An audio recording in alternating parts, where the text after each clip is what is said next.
Hey everyone, it's Tori and welcome back to my channel, or welcome if you're new. For today's video, I'm setting up my bullet journal for December 2022, which is the last month in this journal.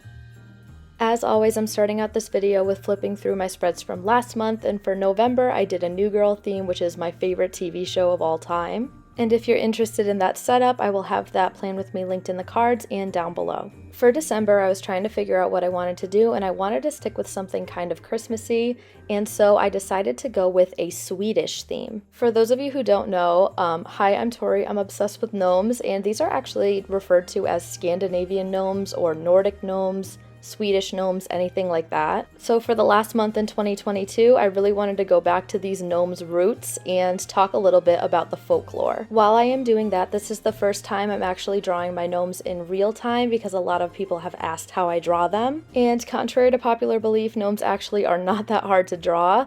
I start out with a nose, and I actually made this nose a lot bigger than I usually do, and I think it looks a lot more cute. And then off of the nose, I draw the beard next, which kind of looks like a fuzzy upside down triangle.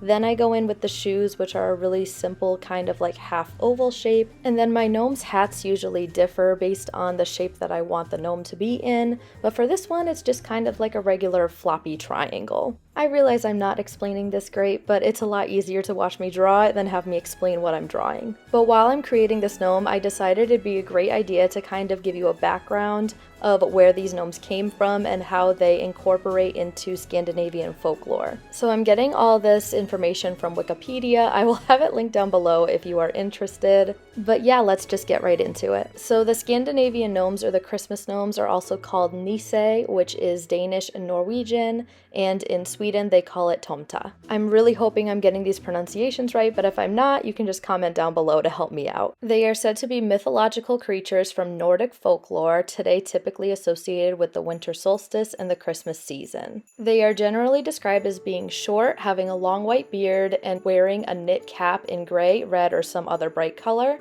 and they often have an appearance of somewhat similar to that of a garden gnome. According to tradition, the Nisse lives in the houses and barns of the farmstead and secretly acts as their guardian. If treated well, they protect the family and animals from evil and misfortune, and they may also aid the chores and farm work.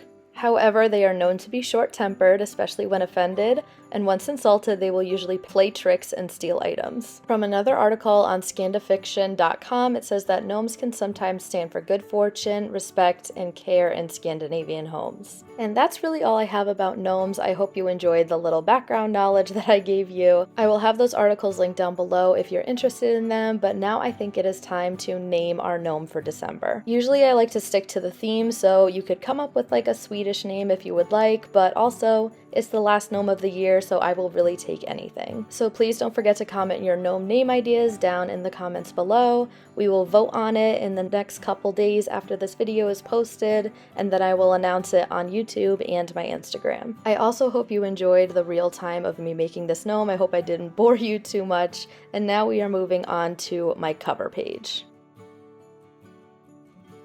Sticking to the Swedish and more Scandinavian style, I really wanted something that had to do with St. Lucy's Day or St. Lucia's Day, which is a holiday celebrated in Sweden that happens in December. It's celebrated to commemorate Lucia of Syracuse, who, according to legend, brought food and aid to Christians hiding in the Roman catacombs, wearing a candlelit wreath on her head to light her way and leave her hands free to carry as much food as possible. This wreath really stuck out to me because I used to have Kirsten, the American Girl doll from Sweden, when I was younger, and she had the whole St. Lucia's outfit with the white robe and the red sash or the red bow to tie around her, and she also had the candlelit wreath on her head. It was just really nostalgic for me to do this theme. Kirsten was definitely my favorite toy growing up, and she actually was a gift from my grandma, who unfortunately passed away last year around Christmas time, so I kind of wanted to do this theme to kind of remind me of her as well. She got me Kirsten in specific because I have blonde hair and blue eyes, and I had bangs at the time like her,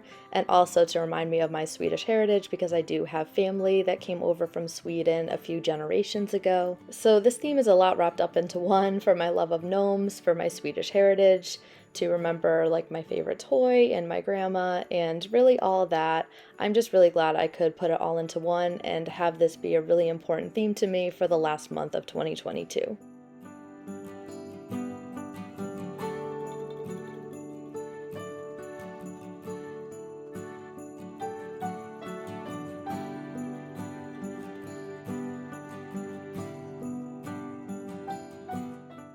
After a few finishing touches and writing my header in my regular bouncy cursive, we are going to move on to my December trackers.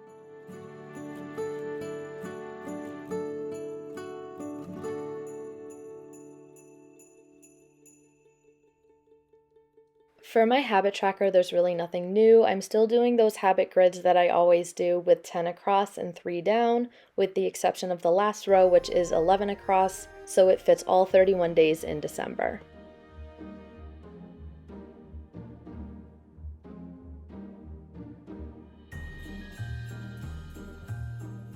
For the doodle on my habits tracker page, I decided to make a Dala horse, which is pretty popular and a very big symbol, at least to America when it comes to Sweden. It's typically carved out of wood and painted in very vibrant colors, and I really think the designs on these horses are beautiful. My grandparents actually have one in their house, so again, there's that nostalgia factor as well as I'm creating my bullet journal spreads this month.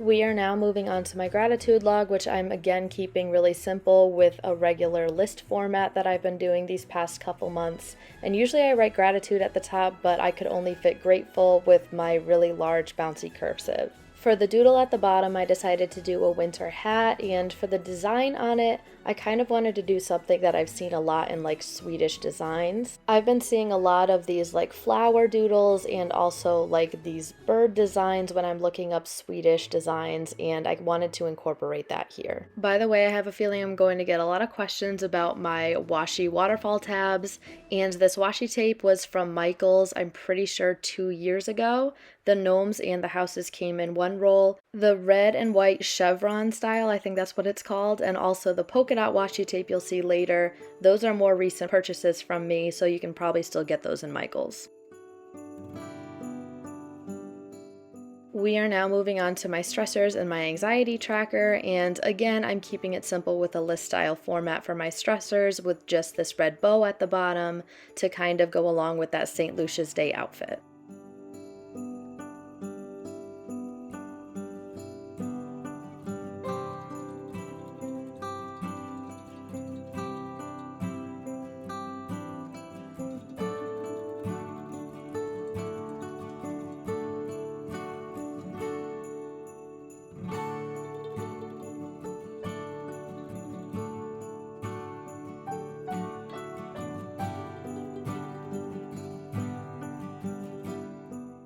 For my anxiety tracker this month, I really didn't know what I wanted to do. Usually I set it up like a mood tracker, so I'm filling in one element of a picture, or I draw 31 pictures and I fill in one for each day based on how high my anxiety gets. But I was really inspired by these buildings I saw in pictures of Stockholm, Sweden. They are these bright, vibrant buildings with these really cool shapes and architecture. I thought they were amazing, so I really wanted to incorporate that somewhere, and I think this was perfect.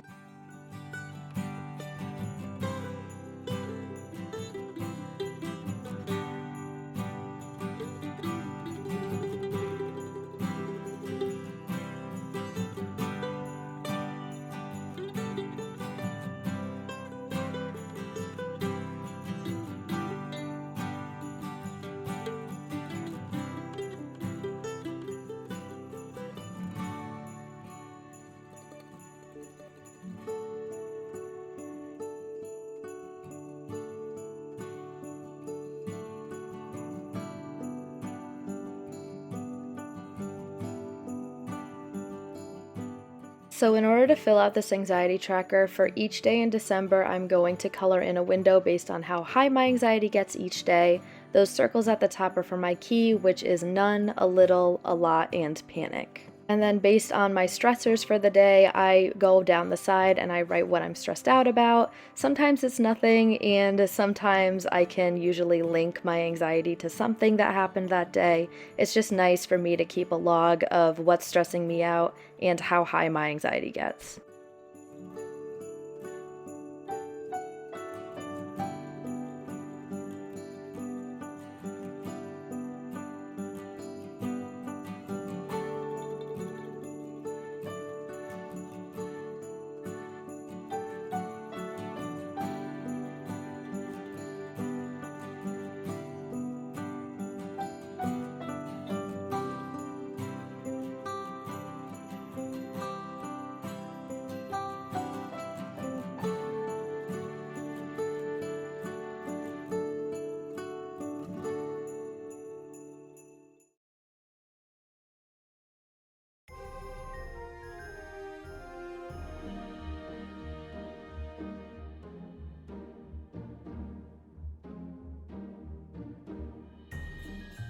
This next spread is my reading log, and that's where I keep track of my audiobook percentages each day, and I just keep filling it in as a bar graph going horizontally until the book is done, and then I switch the color for the next book. The days are down the side, and on the top is 0 to 100%, and that's just how I fill it in. It's super, super easy. The page next to my reading log has been kind of a mishmash of a bunch of random things, but mostly it's some kind of content planner. Last month it was a place for me to track my 30 gnomes for Gnomevember, and this time I am going to track my 12 days of bujo-miss. You probably saw in the beginning of this video I changed up my intro a little bit to say bujo-miss 2022 with Creative Minds Coffee Grinds, and that is because I'm planning on trying, and emphasis on trying, to film, edit, and post 12 videos this December, so be on the lookout for that.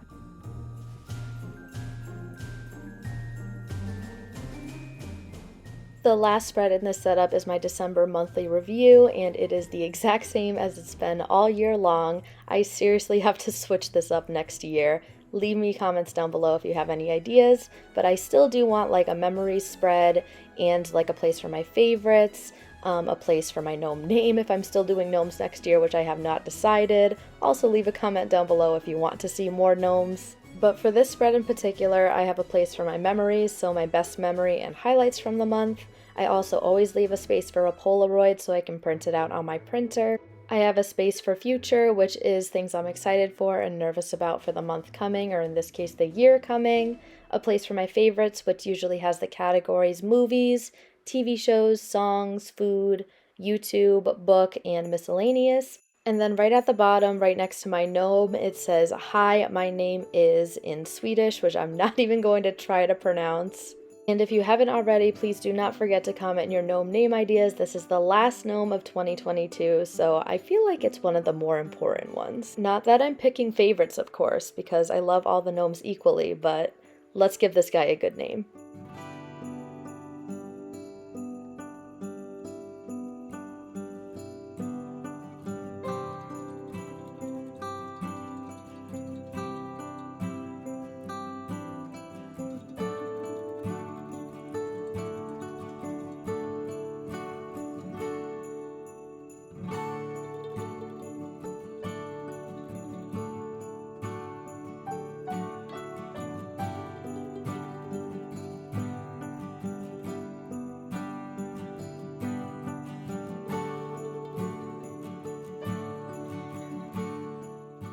We are now entering the final flip through portion of today's video, and I want to encourage you all, in addition to all the other things I have told you to comment throughout this video, please comment a Santa emoji if you made it to the end of this video. You are truly, truly amazing, and I would also love to know what your December themes are for this year.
I hope you all enjoyed this video. If you did, please give it a thumbs up and don't forget to subscribe while you're here. Also, don't forget to check out my bullet journal Instagram at Creative Minds Coffee Grinds, and also my bullet journal TikTok, which is at Creative Mind Coffee Grinds without the S. Thank you so much for watching, and I will see you in the next one. Bye!